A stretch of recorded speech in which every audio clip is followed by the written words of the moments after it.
Welcome to Dear Asian Americans. I'm your host, Jerry Wan, and welcome to the Asian American Dreamer series brought to you by Toyota. As a proud sponsor of those who dare to dream, Toyota isn't just settling with having them as words on a page. The stories of these Asian Americans need to be seen, heard, and supported. As a title sponsor of this initiative, Toyota is going to ensure that this happens in every way possible. We hope these 10 stories will inspire you to chase your own Asian American dreams. I was everything I was expected to be. But I wasn't me.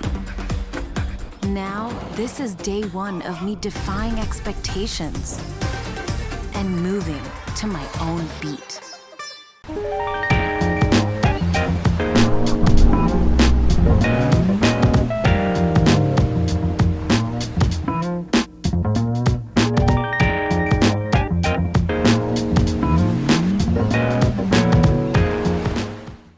Hey Tiffany, thanks for making time to chat with us. We're in Inglewood here in LA, and we're just near SoFi Stadium where there's a football game going on today, and just wanted to share some time and to talk about your journey transitioning from the corporate world into really advocating for a diverse, I guess more than one group. Just going to hang out here for a little bit. Welcome. Thank you for doing this. We've been friends a while, and pandemic friends, online friends, friends in the speaking space, friends in the being loud on LinkedIn, advocating for our communities, and really having transitioned from our traditional careers in the corporate world to now building a business, chasing our dreams, and helping other people live their best lives and being proud of who they are in the workplace and beyond. And so tell us a little bit about you. Who is Tiffany Yu, and what does she do? Yeah, I mean, where do we start? I don't know. So I'm the daughter of a Taiwanese immigrant, my dad, and a refugee from the Vietnam War. And I think like one of the first defining moments in my life happened when I was 9 over Thanksgiving weekend. My mom had to travel for a business trip, so a couple of my siblings dropped her off at the airport. And on the way home, he lost control of the car. And I acquired a slew of injuries, including permanently paralyzing one of my arms. I was holding this. I broke my femur and my tibia and one of my legs. And much later, I'd be diagnosed with a mental health disability, post-traumatic stress disorder. All of that in addition to my dad passed away. And so I call this like compounded grief. It's grief how many of us understand in terms of loss of a loved one. Grief, I call disability grief in terms of now I had this new identity as a person with a disability, and also the grief of the loss of childhood innocence, like childhood trauma or adverse childhood experiences. So a lot of the work that I do now is heavily, I mean, all influenced by that. I think there's a saying like your mess is your message. And I just grew up feeling so alone, like it was instilled in me by my immigrant mom that we shouldn't share anything that might be seen as shameful, because if we did, then people would think something was wrong with our family and not want to associate with us. So the fact that now I had a visible disability, the car accident was seen as shameful, so I was told not to tell anyone about it. And the fact that my dad had died was also, seen as like maybe something was wrong in the family lineage that this had to happen. So I told everyone my dad was away on a trip. And I actually think that those 12 years of not telling anyone the story of the car accident is ultimately what exacerbated a post-traumatic stress disorder diagnosis. So today I feel like I'm like a multi-hyphenate, but as you mentioned, I studied finance and accounting at Georgetown and worked on Wall Street for a few years at Goldman, did a couple different corporate jobs until moving into the disability advocacy space full-time in 2017. So in addition to being the CEO and founder of Diversability, which is a community, to me it's kind of like Always Be Creating, but like focused on disability leadership, like the premier membership community focused on advancing disability leadership and advocacy. And now I create content and do speaking as well. And you've done a lot to advocate for the communities, both the disabled community and the Asian American community. You've raised scholarship funds at your alma mater at Georgetown. you speak internationally on stages, both physical and virtually, to advocate for that. And you mentioned, after you went through that, you were told directly and indirectly to not talk about it, but now it is something that you lead with, perhaps, and obviously you have built not just a brand, but a business around that. What was that evolution like for you, and was it a gradual decision to own it and live it, or was there something that happened that made you more comfortable or made it even more of a necessity for you to own that as a part of your story? Yeah, so I call myself like an accidental disability advocate, also like an accidental community builder and entrepreneur. And this is actually a fun story and connected to my Asian identity. Is from my freshman year at college to my junior year at college, I was very heavily involved in the founding of a Taiwanese American club, Taiwanese American Students Association. And the interesting story was that during freshman orientation, I met who would ultimately become one of the co-founders of this Taiwanese club. And she said one of her parents was from Taiwan. And, we're all trying to meet each other and we're trying to find like points of commonality. And I go, oh, one of my parents is from Taiwan. And then as a joke, I said, we should start a club. But then I think that seed was planted and we started to meet other people who were Taiwanese who didn't feel like, and the club on campus, there was a Chinese Student Alliance who didn't feel like the Chinese Student Alliance was encompassing of the experience of being the daughter of a Taiwanese parent or having some connection to Taiwan, this country, not country, caught in this political trilateral relationship. And so my senior year, I actually went to Jackie, who was the person I met at freshman orientation, and she was my roommate senior year, and I said, I think I want to do what we did for the Taiwanese club, but for disabled people. So Diversability actually started as a student club. And to be totally transparent, I actually think that creating the Taiwanese club is what gave me confidence that I could create another club. So it was just club to club, right? And interestingly enough, I reached out to 2 disabled students that I knew at Georgetown. And I said, hey, I'm thinking about starting this club. Would you be interested in joining, or do you think there's a need for it? And I never heard from them. And if we've learned anything from the past couple of years of anti-Asian violence, silence is violence, and so, or they may have just been overwhelmed with email, but they didn't think it was important enough to come back and chime in. And so I was like, okay, well, that's strike number 1. The 2 people who I thought would be part of this founding team, like, I haven't heard from them. And so the next thing was I started kind of planting the seed for this disability club with a few other people. And one was kind of my staff manager, because I was a resident assistant at Georgetown. So he's like part of the Georgetown staff. And he's like, I love the idea. There's another person on the Georgetown staff who's super passionate about disability studies. You should go meet with them. So I went to go meet with her, and she goes, I love what you're trying to do, but Georgetown isn't ready yet, and this idea is too radical. And I'm like, was the Taiwanese students thing radical? Like, how is the disability thing radical? So then I was like, that's strike number 2. I just need a strike number 3, and then I'll say I tried. So the third kind of turning point happened, and I still remember the day. It was October 22nd, 2009. And that was the first day that I actually, that's the date that I remember sharing the story of the car accident publicly. And Georgetown at the time, and sorry this is long-winded, but I think all of this context is helpful. Georgetown was thinking of starting a graduate certificate around disability studies. So they had brought together all the DC area schools for this one-day, half-day conference. And they had a student panel, so they had me and a couple other students on there. And so I shared my story, and I just remember like crying, because that was the first time that I think anyone had given me permission that it was okay to share that story, and that it mattered enough to share with other people, right? Because it had been internalized directly or indirectly by my family that this is not something we should tell anyone. So at the end of my remarks, I said, but I'm thinking about starting this club around a disability identity and building disability pride, but I don't think it's going to happen because I've reached out to a couple people and they say, we're not ready yet. And keep in mind, it's all the DC area schools. So like we have Gallaudet, American, GW, like Howard.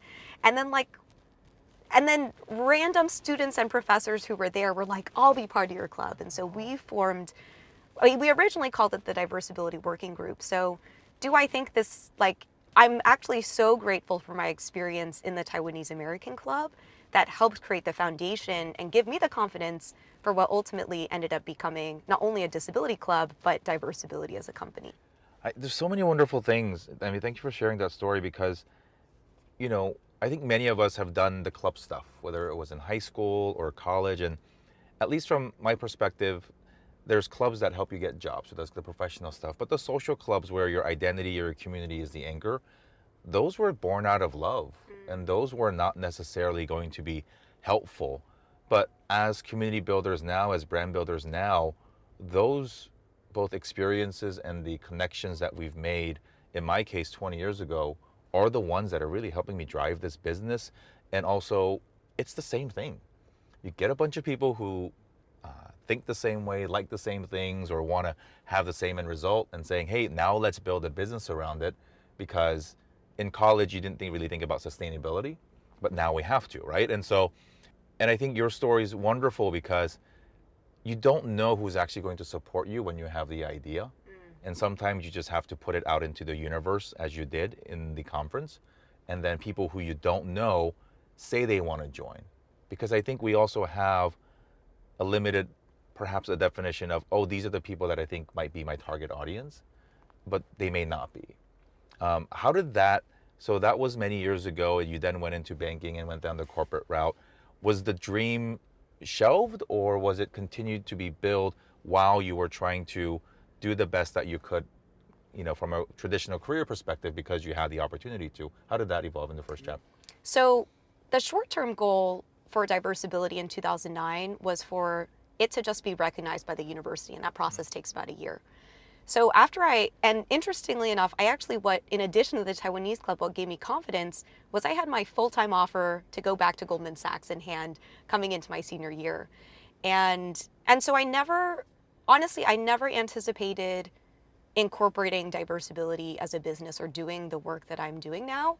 I actually thought that I would be a lifetime banker. Actually, every job that I've had, and it's been a jungle gym of a career. When I started at Goldman, I was like, I love that, as you progress up in your career, the skills that you need to be successful change, right? From very analytical to then client facing. While I was at Goldman, I was actively involved in their disability employee resource group. So it was like, I could still do the community thing, but it didn't need to be under the Diversability brand name. And it wasn't until I worked at a startup called Revolt. I was, and on paper, interestingly enough, working at Revolt was everything I thought my dream job or my dream career would be. I got my own office. I had a director level title at like 25. I was sitting in on board meetings. This company was founded by P. Diddy, so he was the chairman of the board. I was like sitting in on board meetings with Diddy. And I have to drop that in here because when I tell people that, it makes me sound cool. But I know nothing about hip hop, so I often joke that I also heard that the generational mark of how old you are is easily identifiable by how you call him. And so if you're old, you'd call him Puff Daddy, and the cool kids call him Diddy, because that's what that's the evolution of the name. Yes. So I had to age myself in here.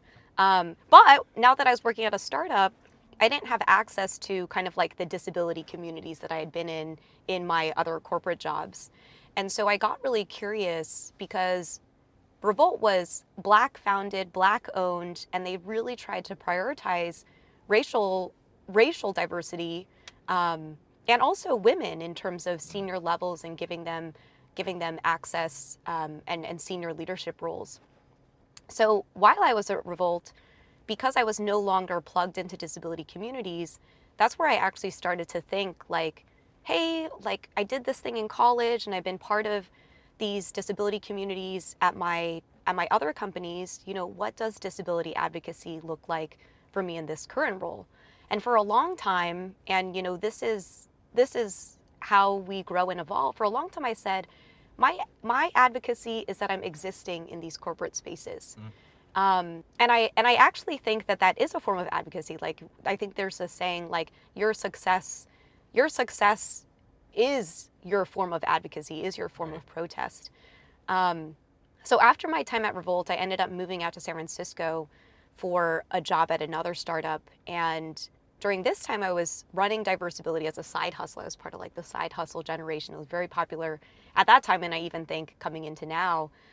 And I guess two interesting things happened. Number one was after we had been hosting diversibility events in New York City, which is where I was living, still working full-time at Revolt, the New York Public Library came to us and they said, hey, we've been seeing these disability events that you're hosting. Can we hire a couple of your community members to speak on a panel about their experiences at the library for a staff awareness training? Wow. And here's the money. At that time, we were just like an informal meetup group on Eventbrite hosting these events, like not even thinking anything about it. And then I was like, we're not even, I remember hiring like a lawyer last minute, like look over the contract, because I was like, we're not even anything. And that's when we incorporated, we realized, wow, people realize that there's value in the disability experience and can use that experience to like make their staff better and make their lives better. And so that's actually when we incorporated. So it was like a long journey of kind of being informal. And then someone else created an accidental business model for us. And I know I'm jumping around, but after about 6 months in my role at the startup in San Francisco, I ended up getting fired.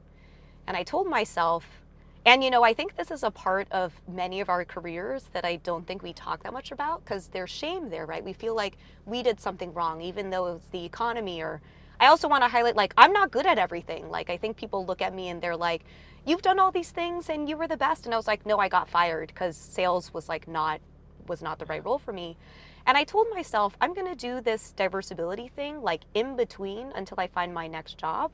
And now it's been 5.5 years. I also started what I'm doing after I was fired. And so shout out to the people who sometimes need that decision made for them to finally say, what am I going to do, get another job and be miserable again?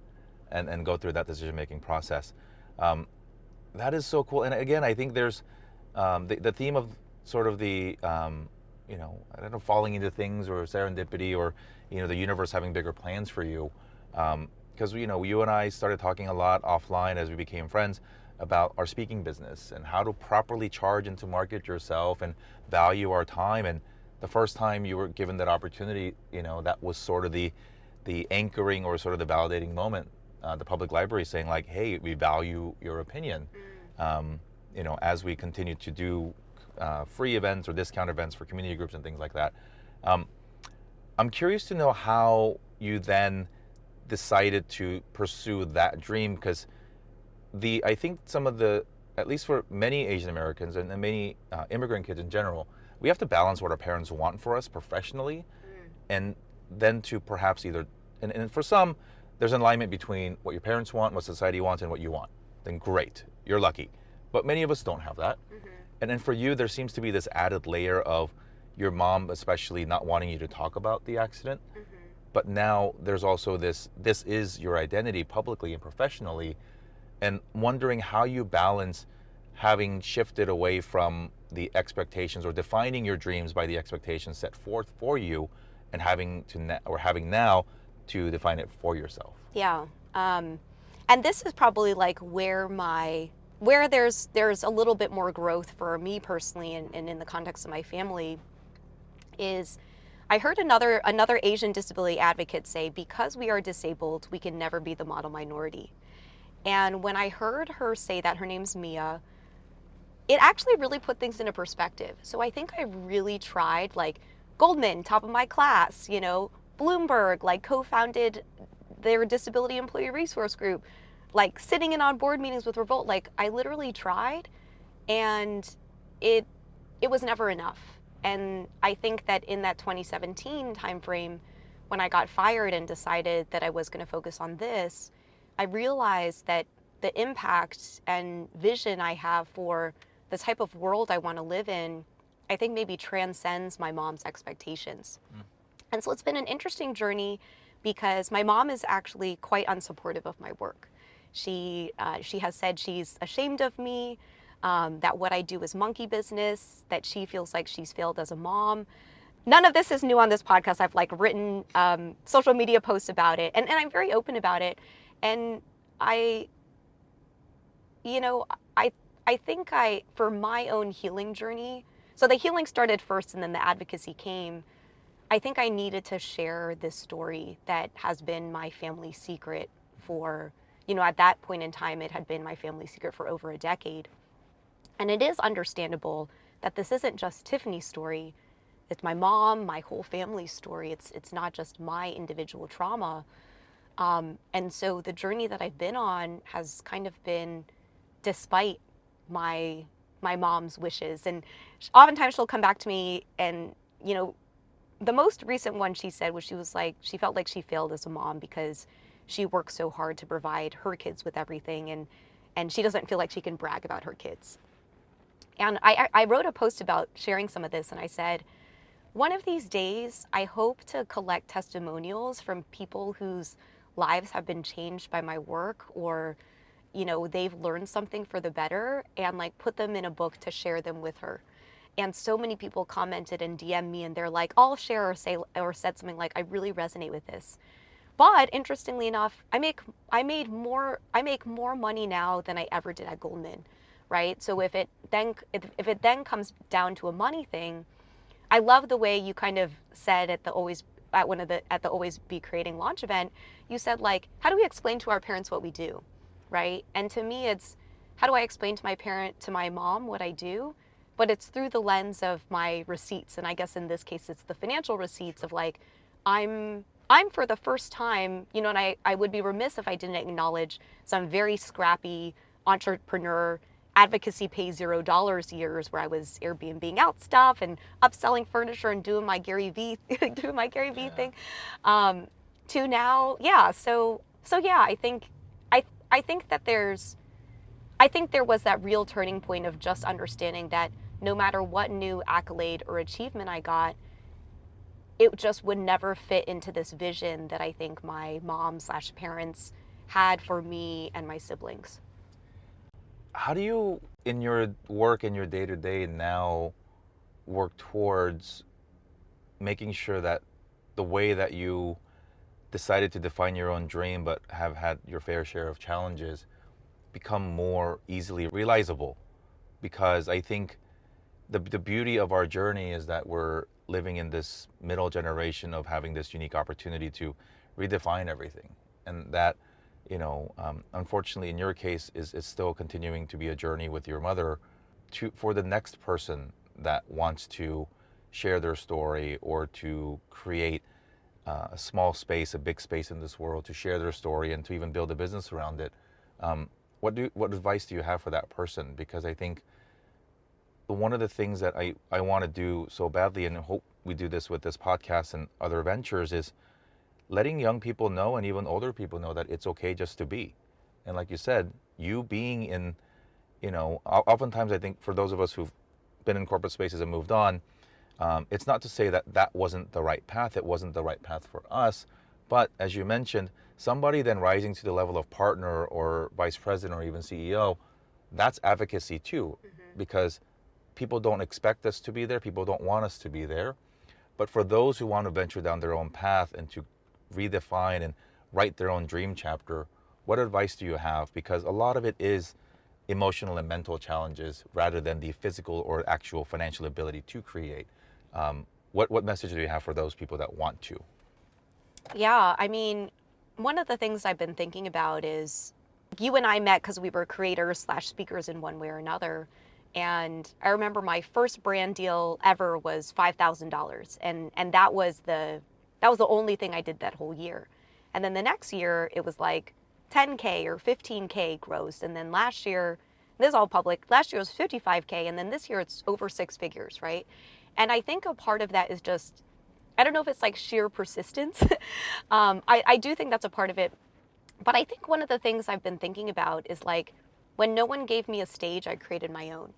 When I couldn't find a community, I created my own, and you're doing the same thing in your space, not only with your podcast, but also the community that you're cultivating as well, is the barriers to entry are so low that if someone isn't giving you a platform, be your own PR hype machine. When no one was featuring us in press, I was writing blog posts about us. I was on LinkedIn you have to be your own. and of course easier said than done, because I think there was a long period of time where I wasn't following this advice, but like, you have to be your own number one cheerleader. And I'm not really like that into affirmations, but every once in a while, if I'm having like a low moment, I'm like, and this is something I like learned through therapy when I'm having like an anxious thing, is like, what else could be true? So if I feel like everything is going wrong, let me reflect on what is everything that's going right, you know, and whether that's a gratitude practice or something else. But I think if you hear about my journey, like, I did try to be very strategic about not jumping into something without a plan. So Diversability had already started making money as a side hustle before I decided, like, let me test out what, you know, doing more professional speaking and things like that. I spoke for free for a very long time before I felt comfortable, like, starting to charge more. Our community was free for a long time because we weren't sure if people wanted to join or needed one before we decided to explore membership options, right? So I think that I don't want people, and this is my own personal journey, but I've tried to be, I don't know if we would call it risk averse, but I've tried to make sure that I'm taken care of in one way or another. Like, I remember in 2017 when I got fired, I was like, okay, I have unemployment checks coming in for this amount of time, you know, not enough to like cover San Francisco rent, but like at least something that's going to help me get through this next point, right? That's why these like systems are put into place. Yeah. So I think that's what I'll tell them. And also I think I wanted to share a little bit more context about those first 12 years, because I think people see me and they say, you're so vocal, you share your story everywhere, you're so celebrated. And there were those 12 years where I not only diminished myself and made myself really small, but other people did as well. And I think that it's a journey for all of us. And I hope, and, you know, oftentimes when people ask me about Diversability, I say, we're looking to help the disability community on their shame to pride transformation. We also know a lot of people may not have that transformation. And whether shame to pride resonates with you in any of your other identities or other parts of your life, like, only some of us who decide, whether through brute force or sheer persistence, and also plugging ourselves into community to know that we're not alone, actually get through that transformation. That's wonderful. I mean, I will say, if your mom needs stories of people whose lives you have impacted positively, she can always call me.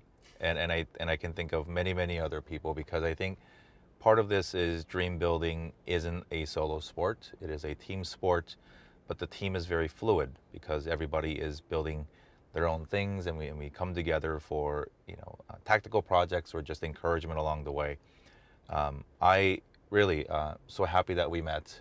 I have learned a lot about my language, my, you know, viewpoint on inclusivity, quite a bit through our friendship together, and just the way that you are teaching people, but also bringing people along in the journey, whether it is as a public speaker, as a content creator, but as a disability advocate. Truly amazing. And thanks again for spending time with us. It's a beautiful sunny day here in LA in December. And as we wrap, we're just excited to continue the conversation and help each other build next year and beyond. So, awesome. Thanks, Tiffany. Thanks, Jerry. Thanks. Thanks for watching this episode of the Asian American Dreamer series on Dear Asian Americans. We hope that this story and the other ones that we share in our series have inspired you to identify and chase your own Asian American dream. And Toyota will be along with you all the way to make sure that happens. We want to thank Toyota for sponsoring our series. And to learn more about the great work that they're doing in our community, visit toyotausa.com. Thanks for watching. I'm Jerry Wan, your host of Dear Asian Americans, wishing you health, safety, and happiness.